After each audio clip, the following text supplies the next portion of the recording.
नमस्कार, माउन्टेन समाचारमा स्वागत छ। म सचिता। सुरुमा अहिलेसम्मका मुख्य समाचार।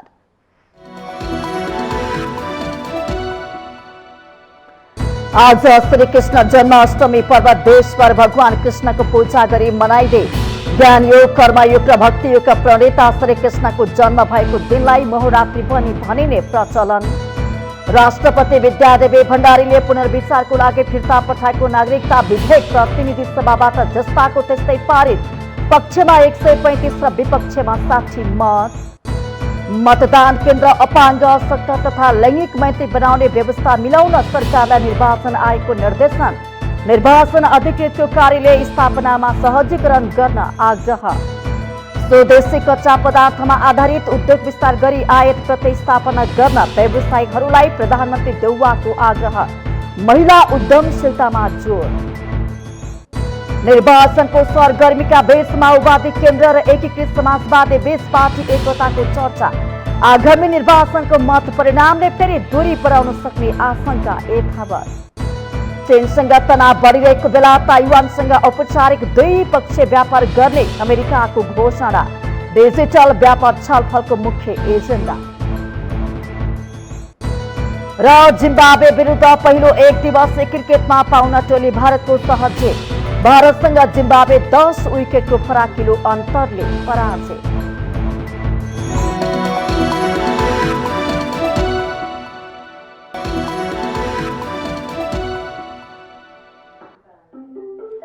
अब समाचार विस्तारमा।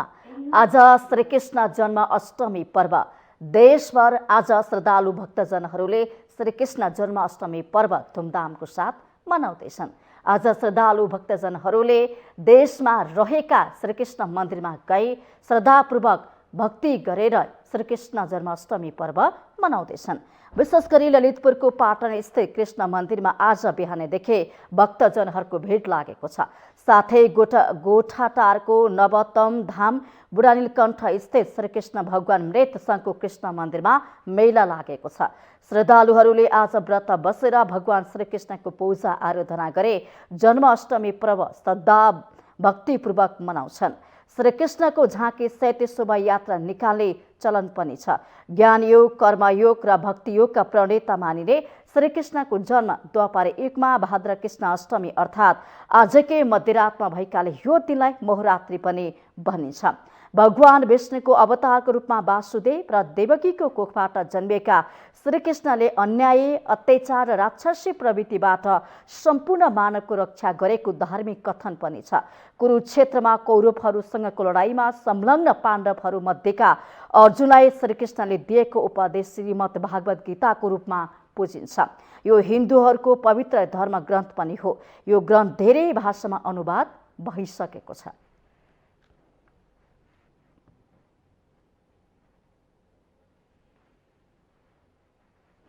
राष्ट्रपति विद्यादेवी भण्डारीले पुनर्विचारको लागि पठाएको नागरिकता विधेयक जस्ताको तस्तै पारित भएको छ। बिहिबार बसेको प्रतिनिधि सभा बैठकमा निर्णयार्थ पेश गरेको सो प्रस्ताव बहुमतले पारित भएको हो।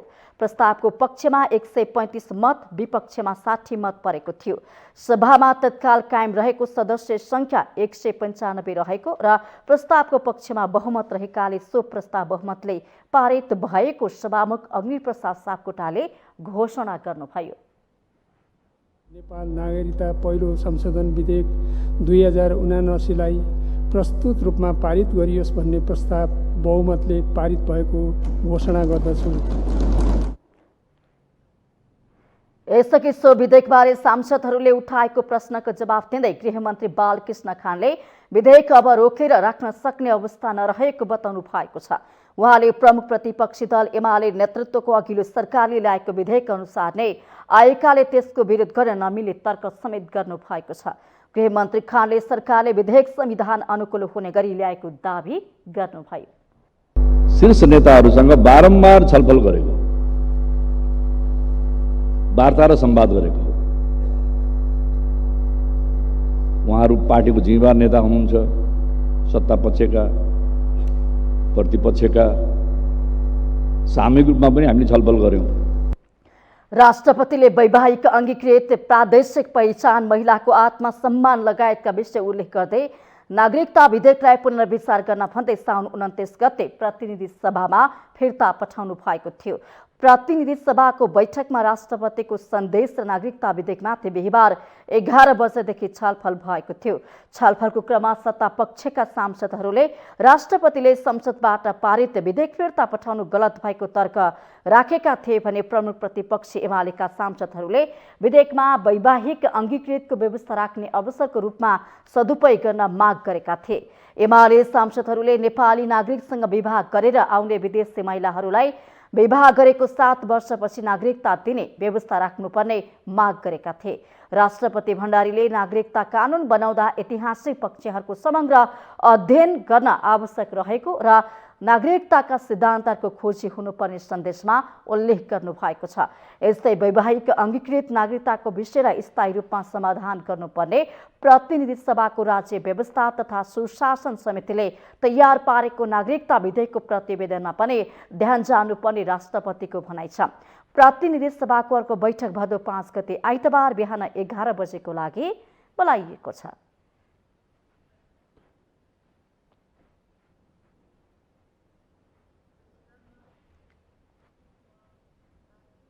निर्वाचन आयोगले मतदान केन्द्र र स्थललाई अपाङ्ग, अशक्त तथा लैङ्गिक मन्त्री बनाउने व्यवस्था मिलाउन सरकारलाई निर्देशन दिएको छ। आयोगले बिहिबार निर्वाचन अधिकृतको कार्यालय स्थापनामा आवश्यक सहयोग र सहजीकरण गर्न भन्दै सरकारलाई 3 बुँदे निर्देशन दिएको हो। आयोगले दिएको निर्देशनमा आयोगबाट कायम भएका मतदान स्थल तथा मतदान केन्द्रहरूमा रहेका संरचना संरक्षण, मर्म सम्भार एवं उक्त स्थानमा खानेपानी, शौचालय, विद्युत, सडक, पुल, पुलिसा कम्पाउन्ड वाल, तारबार तथा सञ्चार जस्ता सुविधाको आवश्यक व्यवस्था गर्नुका साथै मतदान स्थल तथा मतदान केन्द्रलाई अपाङ्ग, अशक्त तथा लैङ्गिक मैत्री बनाउने व्यवस्था मिलाउने विषय उल्लेख गरिएको छ। निर्वाचनको लागि मुख्य निर्वाचन अधिकृतको कार्यालय र निर्वाचन अधिकृतको कार्यालयलाई आवश्यक पर्ने सरकारी भवन, फर्निचर, इलेक्ट्रोनिक सामान, सवारी साधन लगायतका भौतिक सामग्रीहरूको व्यवस्थापन गरे तयारी अवस्थामा राख्न पनि आयोगले भनेको छ। आयोगले मङ्सिर 4 गते हुने आम निर्वाचनको लागि मुख्य निर्वाचन अधिकृतको कार्यालय जिल्ला सदरमुकाम स्थित उपयुक्त स्थलमा र 1 भन्दा बढी निर्वाचन क्षेत्र भएका जिल्लामा स्थानीय प्रशासन तथा सम्बन्धित स्थानीय तहसँग समन्वयन गरी सम्बन्धित निर्वाचन क्षेत्रको केन्द्रमा पर्ने एवं भौतिक पूर्वाधार तथा सुरक्षाको दृष्टिकोणबाट उपयुक्त हुने निर्वाचन अधिकृतको कार्यालय राख्ने स्थान तथा भवन एकीकरण गर्न पनि सरकारलाई निर्देशन दिएको छ। यस्तै निर्वाचन अधिकृतको कार्यालय स्थापना गर्दा सरकारी कार्यालय भवनको व्यवस्था गर्न नभए भाडामा लिन पनि निर्देशन दिएको हो। यस्तै सार्वजनिक बिदाको दिनमा समेत आयोग र अन्तर्गतका कार्यालय खुला रहने जनाइएको छ।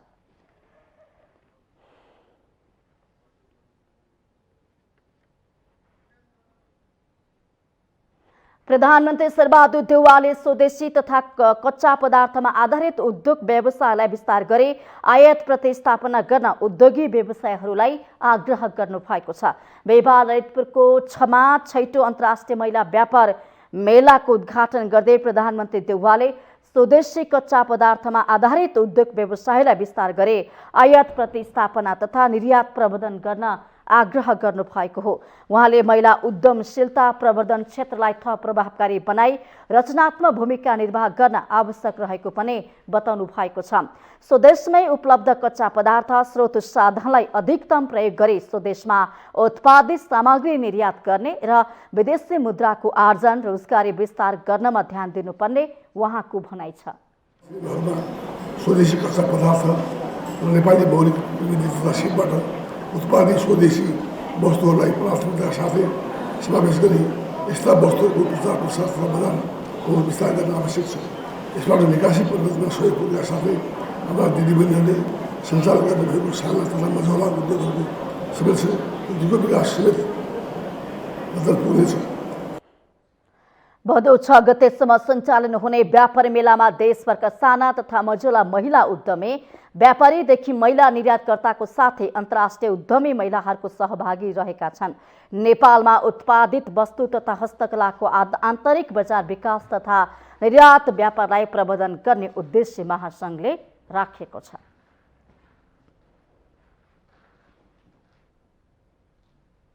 नेकपा माओवादी केन्द्रका अध्यक्ष पुष्पकमल दाहाल प्रचण्डले पछिल्लो समय पार्टीमा बेचलन देखिएको बताउनु भएको छ। बिहिबार पार्टी कार्यालय परेश डाँडामा आयोजित रामवृक्ष यादवको 28औं स्मृति दिवसलाई सम्बोधन गर्दै उहाँले पार्टीमा पछिल्लो समय क्रान्तिकारी नरहेको भन्दै बेचलनमा परेको टिप्पणी गर्नु भएको हो। उहाँले पार्टीमा व्यक्तिवादी, आत्मा केन्द्रित र स्वार्थीपन देखिएको भन्दै क्रान्ति, परिवर्तन, समाज राष्ट्रको निम्ति प्रतिस्पर्धा गर्ने देखि नभई आफ्नै निम्ति कसरी गर्ने भन्नेतिर बढी केन्द्रित हुने गरेको उल्लेख गर्नु भएको छ। सामूहिक भावनाद्वारा अघि बढ्ने भन्दा स्वार्थ समूह बनाउनेतिर पार्टी अघि बढेको अध्यक्ष दाहालको गुनासो पनि छ। उहाँले पार्टीका नेताहरूको मुखमा क्रान्तिकारी रहे पनि व्यवहार आचरण दैनिकीमा नरहेको दावी गर्नुभयो। व्यक्तिवादी चरित्रलाई हटाउन नसके क्रान्तिकारी हौं र हुनुपर्छ भन्ने कुराको औचित्य समाप्त हुने दावी गर्नुभयो। सम्झेर उहाँलाई श्रद्धा र सम्मान प्रकट गर्दैछौँ। यति बेला हाम्रो पार्टी त्यस्तो छैन जस्तो त्यति बेला हामीमा पार्टी त सानो थियो, तर हामीमा क्रान्ति, निष्ठा, सङ्कल्प, त्याग र बलिदानको भावनाद्वारा ओतप्रोत थियौँ। हामी त्यही विचार र भावनाले कमरेड रामवृक्ष यादवकै स्पिरिटलाई पक्रेर हामी अगाडि बढ्ने सङ्कल्प पनि गऱ्यौँ, हामीले त्यसै गऱ्यौँ पनि। अध्यक्ष दाहालले अबका दिनमा पनि माओवादी पार्टी नै क्रान्तिकारी बन्ने भन्दै सिद्धान्त र व्यवहारलाई एक ठाउँमा ल्याएर अघि बढ्नुपर्ने आवश्यक रहेको बताउनु भएको छ। वामपन्थी आन्दोलनलाई एकीकृत र ध्रुवीकृत गरेर अगाडि बढ्नुपर्ने अहिलेको आवश्यकता भएको पनि उहाँले बताउनु भएको छ। निर्वाचनले छोएको नेपाली राजनीतिमा अहिले माओवादी र एकीकृत समाजवादी एकताको विषयले चर्चा पाइरहेको छ। एकताको लागि संयोजन समिति बनाएर अगाडि बढ्ने निर्णय दुवै पार्टीले गरिसकेका छन्। चुनावी बतास खेल्न एक बन्ने बाटोमा लागेका यी दुई दललाई आगामी निर्वाचनमा प्राप्त हुने मत परिणामले फेरि दूरी बढाउने सम्भावना भने यथावत नै छ। नेकपा माओवादी केन्द्र र एकीकृत समाजवादी पार्टीबीच चुनाव लक्षित सहकार्य र त्यसपछि पार्टी एकताको प्रयास भइरहेको नेताहरू बताउँछन्। स्वयं माओवादी अध्यक्ष प्रचण्डले यसलाई पुष्टि गरिसक्नु भएको छ। चुनावी समीकरणका लागि अहिले माओवादी केन्द्रसँग डाक्टर बाबुराम भट्टराई र वामदेव गौतमले सहकार्य गरिसकेका छन्। सत्ता गठबन्धनमै रहेर चुनावको तयारी गरेका दाहाल नेपालको चुनावी एकता त सुनिश्चित नै छ, त्यसबाहेक नेकपा यसले माओवादीसँग पार्टी एकता गर्ने गरी संयोजन समिति बनाउने भएको छ। नेकपा यसको सचिवालय बैठक तथा नेकपा माओवादी केन्द्रले समेत एकता संयोजन समिति बनाउने बारे छलफल चलाइसकेका छन्। नेपाल कम्युनिस्ट पार्टी एकीकृत समाजवादी र नेकपा माओवादी केन्द्र बीचमा एकताकै निम्ति चाहिँ अब त्यसको प्रक्रियाका थालनीहरू विभिन्न आयाममा, विभिन्न चरणमा धेरैवटा कुराकानीहरू गर्नुपर्ने र छलफलबाट टुङ्गो लगाउनु पर्ने विषय हुन्छन्। र हिजो त केवल सुरुवात मात्रै हो। पार्टी एकता संयोजन समिति बनाउने भनेर हामीले घोषणा गऱ्यौँ।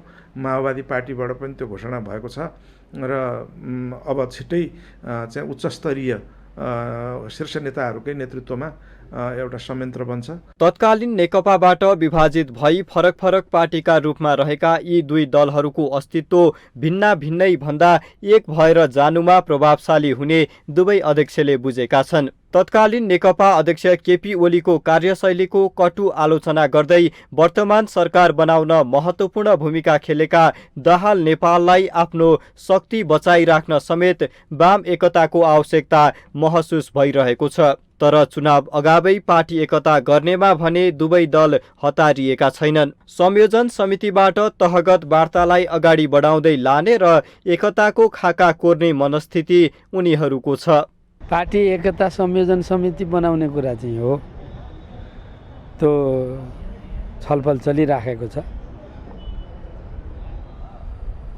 अब हाम्रो बैठकहरू पनि चलिराखेको छ। अब त्यो पार्टी एकता गर्न लामो प्रक्रियामा चाहिँ पार्टी एकता संयोजन समिति बनाएर त्यो छलफल प्रारम्भ हुने हो। मेरो बुझाइमा चुनाव अगाडि पार्टी एकता हुन्छ जस्तो लाग्दैन।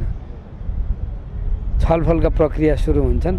त्यसो त विगतमा पनि न त कम्युनिस्ट एकता र गठबन्धनको निर्माणमा समय लाग्ने गरेको छ, न त विभाजनमै। गत स्थानीय निर्वाचन तथा आसन्न प्रदेश र सङ्घको निर्वाचनमा समेत माओवादीले समाजवादीलाई कमजोर हैसियत भएको भन्दै कम आँकिरहेको छ। गठबन्धनमा काङ्ग्रेसलाई च्याखे थाप्नकै लागि यी दुई पार्टी एकताको हल्ला चलेको विश्लेषण समेत कतिपयले गर्ने गरेका छन्। यस्तोमा शक्ति र सत्ताको जोड घटाउले यी दुई पार्टीलाई पनि नछोला भन्न सकिन्न। त्यसैले माओवादी समाजवादी एकताको हल्लाको सार्थकता आगामी निर्वाचनको मत परिणामले देखाउनेछ। माउन्टेन टेलिभिजन एचडीका लागि सुजन चालिसेको रिपोर्ट। माउन्टेन समाचारमा पालो भएको छ ब्रेकको।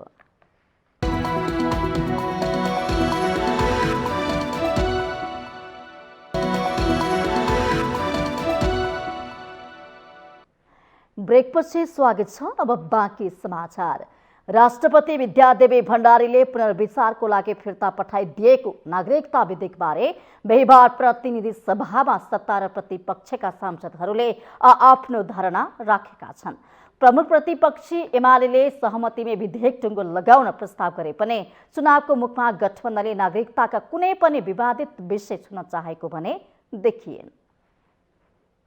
प्रतिनिधि सभा बैठकमा राष्ट्रपतिबाट फिर्ता आएको विधेयक पारित गर्नुपर्ने अड्डी सत्ता गठबन्धन दलका सांसदहरूले राख्दा प्रमुख प्रतिपक्षी दल नेकपा एमालेका सांसदले भने हौबहु पारित गर्न खोजेकोमा आपत्ति जनाए। प्रतिनिधि सभा नियमावलीको नियम 136 अनुसार राष्ट्रपतिबाट पुनर्विचारका लागि सन्देश सहित विधेयक फिर्ता भएपछि सभामा सांसदहरूले दलीय दलिल पेश गरेका हुन्। यहाँका रैथाने मधेसका अथवा रैथाने हिमालका अथवा यहाँका रैथाने मान्छेहरूलाई पनि सपोर्ट हुने ढङ्गले नागरिकता विधेयक अगाडि बढाउँ।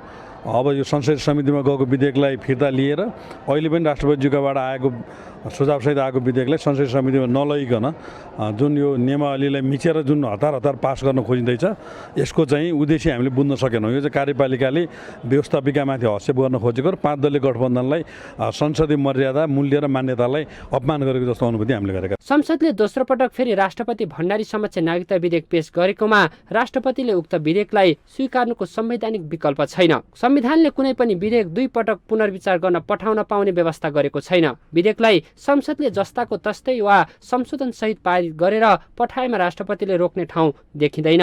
दोस्रो पटक पारित गरिएको कुनै पनि विधेयकलाई राष्ट्रपतिले प्रमाणीकरण गर्नुपर्ने राजनीतिक विश्लेषक कपिल श्रेष्ठको बुझाइ छ। स्वयं राष्ट्रपति जस्तोले केही प्रश्न उठाएपछि केही सुझाव दिएपछि संसदले त्यसमा आफ्नो केही विवेक केही एक्सर्साइज गरेर परिमार्जन धेरै थोर परिमार्जन गरेर पठाउन सकेको भए यो नागरिकताको विधेयक भनेको कुनै पनि एउटा स्वतन्त्र मुलुक स्वतन्त्र राष्ट्रको लागि अत्यन्त महत्त्वपूर्ण कुरा हो। संविधानको धारा 113 को उपधारा 4 मा राष्ट्रपतिले कुनै विधेयक सन्देश सहित फिर्ता गरेमा त्यस्तो विधेयकमाथि दुवै सदनले पुनर्विचार गरी वा सोही रूपमा पारित गरी पेश गरेमा 15 दिनभित्र राष्ट्रपतिले प्रमाणीकरण गर्नुपर्ने व्यवस्था छ।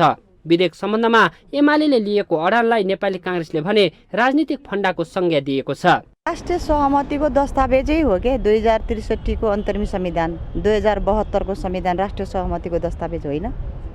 त्यहाँ वैवाहिक अंगीकृत नागरिकता सन्दर्भमा त लेखेकै छ नि संघीय कानुन अनुसार हुन्छ। त्यही कानुनलाई टेकेर सरकारले अहिले नागरिकता ऐन 2078 लिएको हो नि त 79 लिएको हो। त्यसकारण त्यो विधेयक राष्ट्रिय सहमतिको केन्द्रबिन्दु नै हो। सरकारले सत्तामा हुँदा अघिल्लो सरकारले यही विधेयक ल्यायो, प्रतिपक्षमा हुँदा चाहिँ राजनीतिक एजेन्डा बनाउँछ। राष्ट्रपति भण्डारीले नागरिकता विधेयकमाथि विभिन्न सवाल उठाउँदै पुनर्विचारका लागि संसदमै फिर्ता पठाए पनि सत्तापक्षले त्यसलाई कुनै महत्त्व दिएन। राष्ट्रपतिको कदमलाई दलीय दृष्टिकोण अनुकूल व्याख्या एवं टिप्पणी गरिनुले दूरगामी महत्त्वका विषयमा पनि संसद कसरी विभाजित हुँदो रहेछ भन्ने नागरिकले बुझ्न भने पाएका छन्। हतारमा पारित गरेको विधेयक राष्ट्रपतिले फिर्ता पठाउँदा सच्याउने अवसर दलीय तिक्तताका कारण फेरि पनि गुम्यो। नागरिकता जस्तो विषयमा राष्ट्रिय सहमति खोज्नुपर्ने दलीय लाभ हानि हेर्नु नेताहरूको गम्भीर भूल हुन सक्नेछ। माउन्टेन टेलिभिजन एचडीका लागि क्यामेरामा केशव श्रेष्ठका साथमा बटुक राजगिरीको रिपोर्ट। निर्वाचन नजिकैसँगै दलहरू गठबन्धनको बोई चढेर सत्ता प्राप्तिको लागि बाटोमा अग्रसर छन्। एजेन्डा र सिद्धान्तलाई झोलामा बोकेर सत्ताको भर्याङ चढिरहेका दलहरूका यस्ता गतिविधि लोकतान्त्रिक मूल्य र मान्यता विपरीत त छन् नै, यसले जनताको अभिमतलाई समेत गिज्याइरहेको छ। संविधानको धारा 76 को उपधारा 2 बमोजिम प्रतिनिधि सभामा कुनै पनि दलको बहुमत नपुगेमा 2 वा 2 भन्दा बढी दल मिलेर सरकार गठन गर्ने व्यवस्था छ। तर नेपालको राजनीतिमा निर्वाचन पछिको परिणाम भन्दा पनि निर्वाचन अघि नै फरक सिद्धान्त र विचारधारा भएका शक्तिसँग मिलेर निर्वाचनमा जाने गलत परिपाटी दलहरूले स्थापित गर्न खोजेको देखिन्छ। यति बेला राजनीतिक दलहरूका लागि एजेन्डा र सिद्धान्त भन्दा पनि एक अर्कालाई कसरी पछार्न सकिन्छ भन्ने होड देखिएको छ। चुनावमा विचार मिल्ने शक्तिहरू बीचको तालमेललाई स्वाभाविक मान्न सकिन्छ। विश्वका विभिन्न लोकतान्त्रिक देशहरूमा एउटै विचारधारा भएका शक्तिहरू बीचको चुनावी तालमेलको अभ्यास हुन्छ। तर नेपालमा सिद्धान्त विपरीतका दलहरू बीच पनि तालमेलको जुन अभ्यास चल्दैछ यो सैद्धान्तिक मूल्य मान्यताको विचलन भएको जानकारहरू बताउँछन्।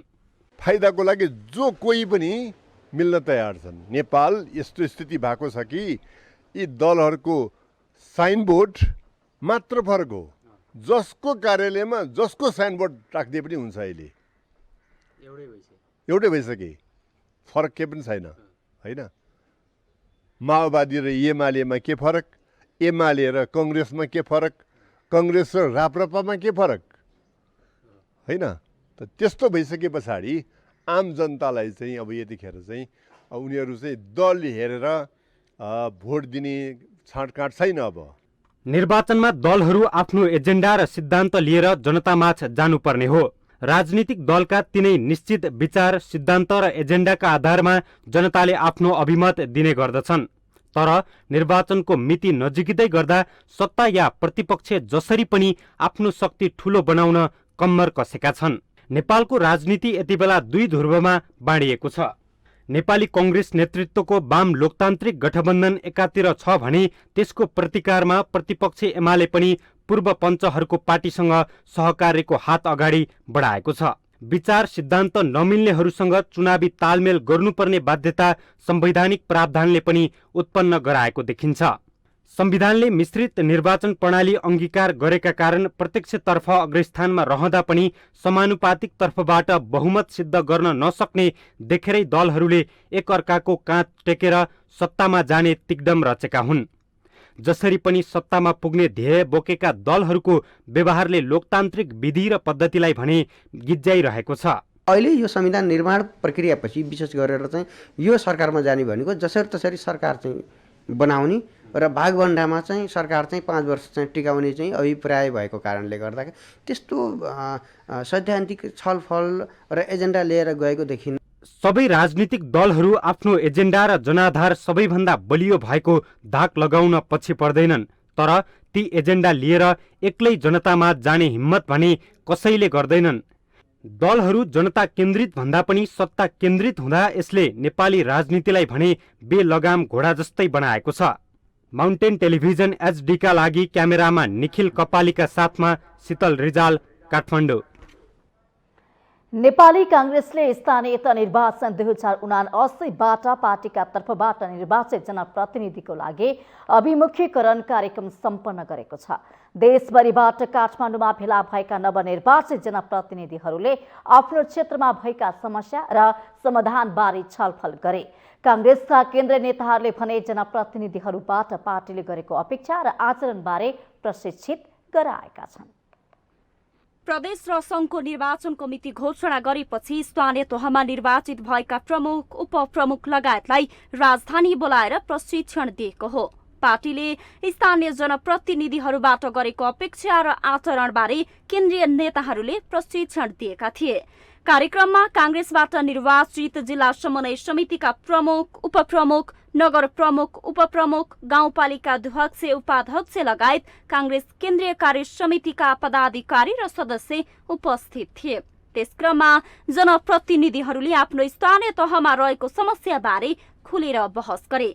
विशेष गरी शिक्षामा पहुँच बढाउन र नागरिकको स्वास्थ्य सुधारका लागि काम गर्नुपर्ने बताए। यसैगरी किसानको समस्या समाधानका लागि कृषि क्षेत्रको सुधारमा जोड दिनुपर्ने उनीहरूको सुझाव थियो। शिखर नगरपालिकालाई पक्कै पनि शिक्षा, स्वास्थ्य, कृषि र अनि तपाईँको अलिकति बेरोजगारी समस्याको हल गर्न सकिन्छ कि केही योजनाहरू नयाँ किसिमका एनजिओहरू चाहिँ आइएनजिओहरू र केही पूर्वाधारहरूलाई चाहिँ अगाडि बढायो भने पक्कै पनि केही बेरोजगारी समस्यालाई हल गर्न सकिन्छ भन्ने पनि एकातिर छ भने शिक्षालाई पनि एउटा दिगो तरिकाले लाने आधुनिक रूपमा अहिले डिजिटल शिक्षा प्रणाली लागू भइसकेको छ र शिक्षालाई पनि एक खालको नयाँ प्रविधिबाट चाहिँ नयाँ प्रविधिमा लानका लागि चाहिँ शिखर नगरपालिकाको टिमले चाहिँ शिक्षा एजुकेसन क्षेत्रलाई चाहिँ अगाडि बढाउने एउटा सोच बनाएको छ। सरकारी विद्यालयहरूको अवस्था एकदमै उद्वेग लाग्दो छ र पछिल्ला दिनमा विगतका दिनहरूमा हाम्रो प्राथमिकता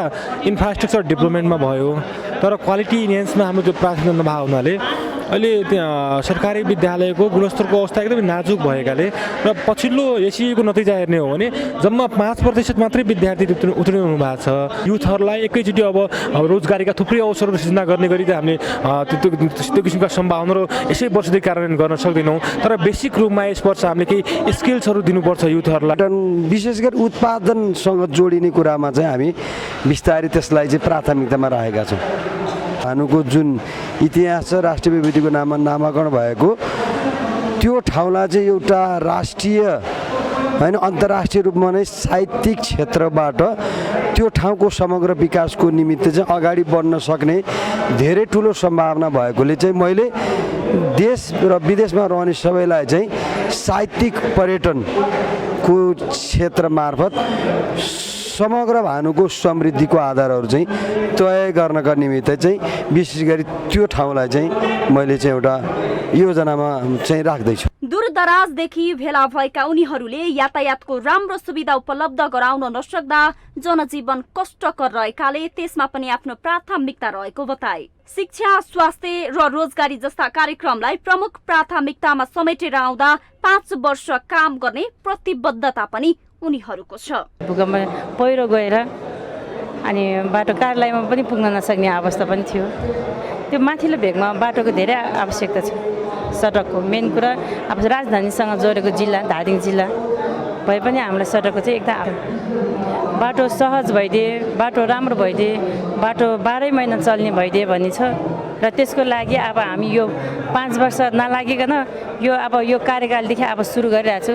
हरेक ठाउँमा हरेक घरमा चाहिँ सडक पुग्नुपर्छ, हरेक घरमा ट्र्याक्टर हुनुपर्छ किनभने कृषि गर्न हाम्रो कृषि प्रधान देश भन्छ तर हाम्रो गाउँमा अब मान्छे सबै सारिया भएर बस्यो।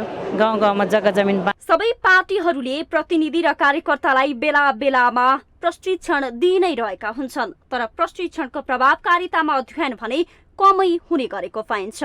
माउन्टेन टेलिभिजन एचडी का लागि क्यामेरामा केशव मोहर्जनका साथमा उषा काफ्लेको रिपोर्ट। माउन्टेन समाचारमा पालो भएको छ ब्रेकको।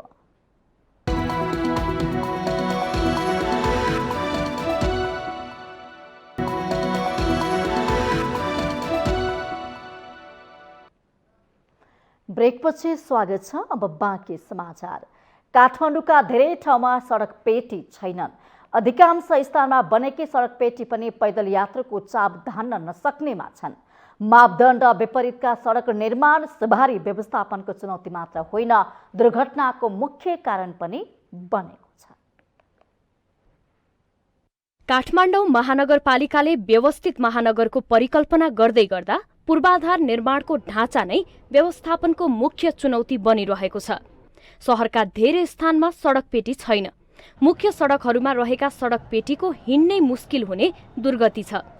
सडक विस्तारको नाममा सडक पेटी साँघुरो बन्दै जाँदा पैदल यात्रुहरू सकसपूर्ण यात्रा गर्न बाध्य छन्। फरक क्षमता भएका व्यक्तिहरूलाई झनै अपाङ्ग मैत्री सडक पेटी नबन्दा जोखिम मोलेर यात्रा गर्नुपर्ने बाध्यता छ। हिँड्न त गाह्रो छ स्टिकको भरमा, तर त्यस्तो हामीले भने जस्तो बाटो त छैन, फुटपाथ। अनि फेरि कहिलेकाहीँ त गाडीले ठक्कर पनि दिन्छ। बाटो पनि अलि साँघुरो नै छ, मान्छे धेरै हुन्छन्, कहिले मान्छेको ठक्कर कहिले गाडीको, त्यस्तै छ। फुटपाथ सानो भएको छ, कुनै ठाउँमा त टुङ्गिएको छ, हिँड्दा हिँड्दै मान्छेको भिड त्यस्तै हुन्छ अनि धेरै हाम्रो यताउता ठोकिने हुन्छ।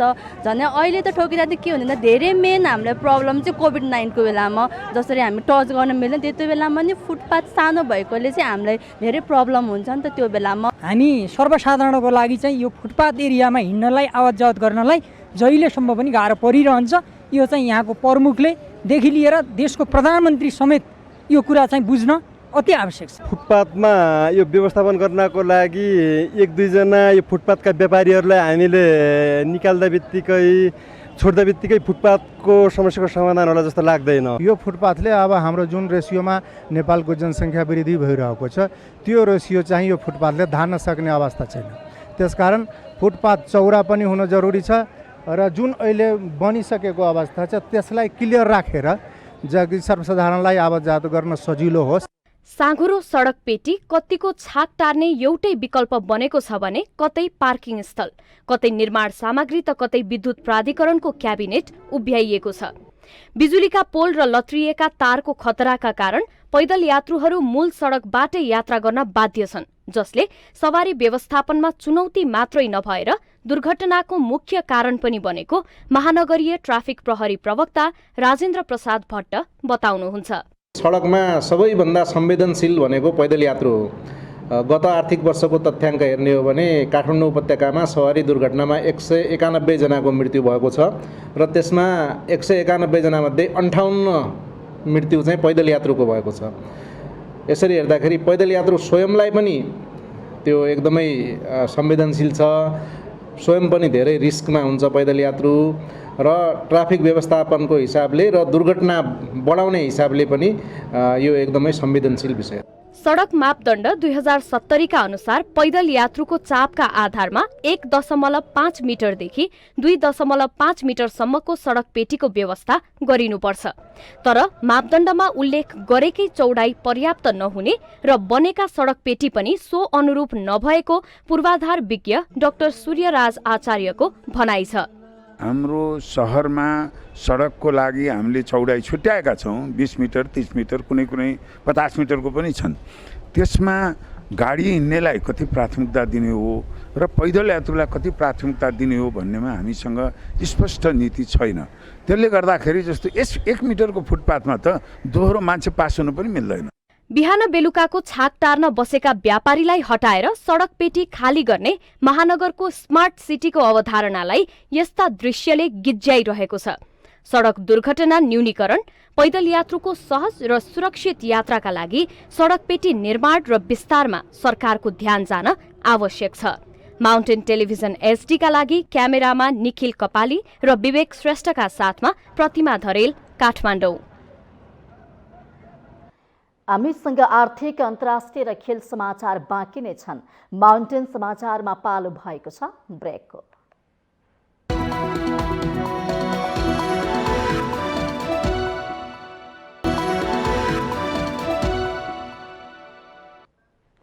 ब्रेकपछि स्वागत छ। अब पालो आर्थिक समाचारको। आर्थिक समाचारको साथमा मेरो देश मेरो जगदम्बा सिमेन्ट, गुणस्तरको नयाँ स्तर Riddhi Siddhi cement, Jagadamba super sign तथा ग्याल्बा प्लस जस्ता पाता जीवनभरको भरोसा। सर्वोत्तम सिमेन्ट, सर्वोत्तम मजबुती।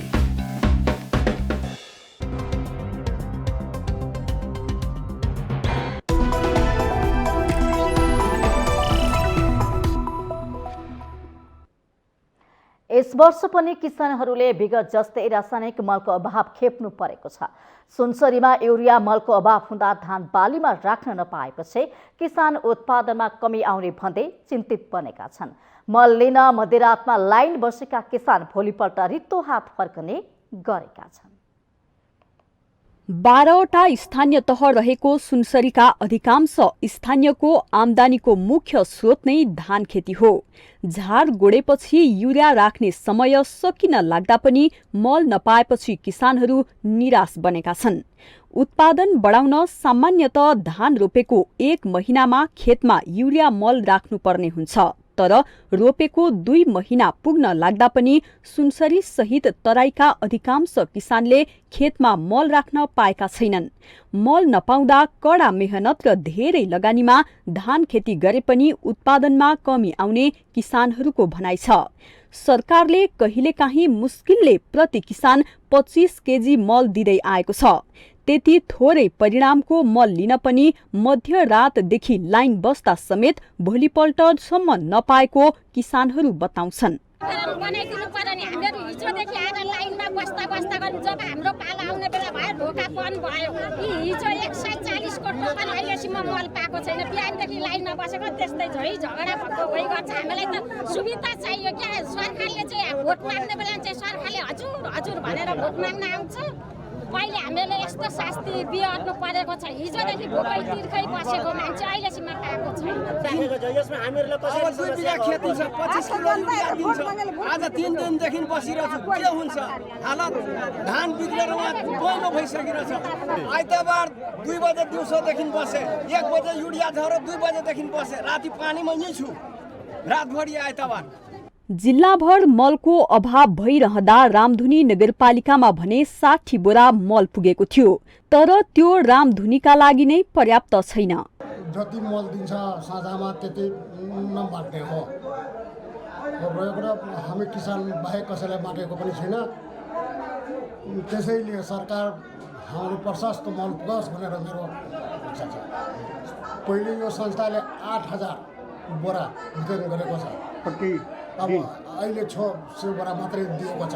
कसरी पुग्छ? नेपाल कृषि प्रधान देश भएकोले तिनै तहका सरकारले कृषि क्षेत्रलाई प्राथमिकतामा राखेको बताए पनि व्यवहारमा भने किसान सधैँ मल अभावको समस्या झेल्न बाध्य छन्। उनीहरूको समस्याप्रति सरकार भने पटक्कै गम्भीर देखिँदैन। माउन्टेन टेलिभिजन एचडीका लागि सुनसरी सहकर्मी विनोद आचार्यको रिपोर्ट।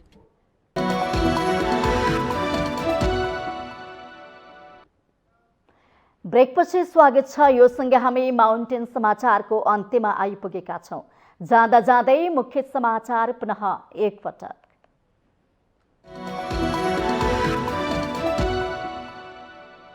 आज श्रीकृष्ण जन्माष्टमी पर्व देशभर भगवान कृष्णको पूजा गरी मनाइँदै ज्ञानयोग, कर्मयोग र भक्ति योगका प्रणेता श्रीकृष्णको जन्म भएको दिनलाई महारात्रि पनि भनिने प्रचलन। राष्ट्रपति विद्यादेवी भण्डारीले पुनर्विचारको लागि फिर्ता पठाएको नागरिकता विधेयक प्रतिनिधि सभाबाट जस्ताको तस्तै पारित। पक्षमा 135 र विपक्षमा 60 मत। मतदान केन्द्र अपाङ्ग, अशक्त तथा लैङ्गिक मन्त्री बनाउने व्यवस्था मिलाउन सरकारलाई निर्वाचन आयोगको निर्देशन। निर्वाचन अधिकृतको कार्यालय स्थापनामा सहजीकरण गर्न आग्रह। स्वदेशी कच्चा पदार्थमा आधारित उद्योग विस्तार गरी आयात प्रतिस्थापना गर्न व्यवसायीहरूलाई प्रधानमन्त्री देउवाको आग्रह। महिला उद्यमशीलतामा जोड। निर्वाचनको सरगर्मीका बीच माओवादी केन्द्र र एकीकृत समाजवादी बीच पार्टी एकताको चर्चा। आगामी निर्वाचनको मत परिणामले फेरि दूरी बढाउन सक्ने आशंका यथावत। चीनसँग तनाव बढिरहेको बेला ताइवानसँग औपचारिक द्विपक्षीय व्यापार गर्ने अमेरिकाको घोषणा। डिजिटल व्यापार छलफलको मुख्य एजेन्डा। र जिम्बाब्वे विरुद्ध पहिलो 1 दिवसीय क्रिकेटमा पाहुना टोली भारतको सहज जित। भारतसँग जिम्बाब्वे 10 विकेटको फराकिलो अन्तरले पराजित।